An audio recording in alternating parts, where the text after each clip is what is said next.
What's up, guys? Doug Polk here, and we're back with another CardPlayer exclusive video, and today's topic is going to be on squeezing.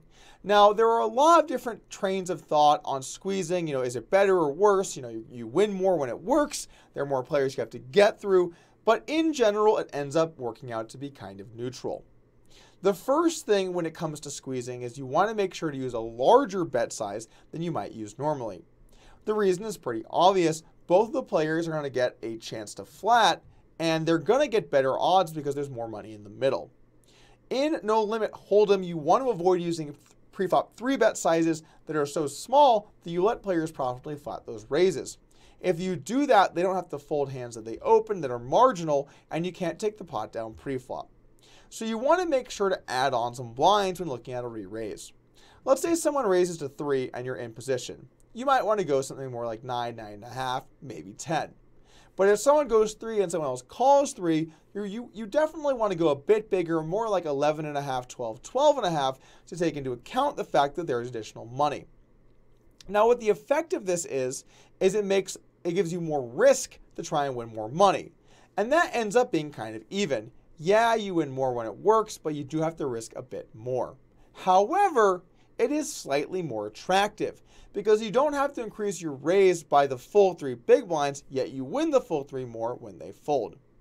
Another attractive thing about squeezing is that when you do it, the player that flatted the first time around is very unlikely to have any strong hands.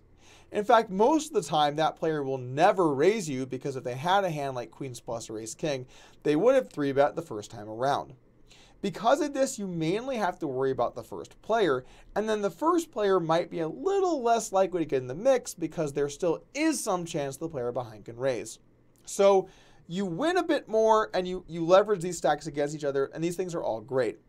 However, the first person will get a slightly better price to call unless you increase your raise size by at least 3 big blinds. So you're a little more likely to take a flop, and when the first person calls, you're a little more likely to take a multi-way flop. All of these factors kind of even out. I think in these spots when you're looking at squeezes, you shouldn't look to make too many adjustments to your range. I would 3-bet a similar range of hands to what I would if it was just an open. I wouldn't get too caught up in thinking about the extra money you win or is the person going to back raise you that called. I think that's unlikely and the odds don't change too drastically. In general, players seem to think that a squeeze either light or strong, or they get too hung up on those aspects. Don't do that. You want to think about squeezing as a balanced strategy in the same way you would 3-bet normally. And remember, the odds don't change much, so you shouldn't either.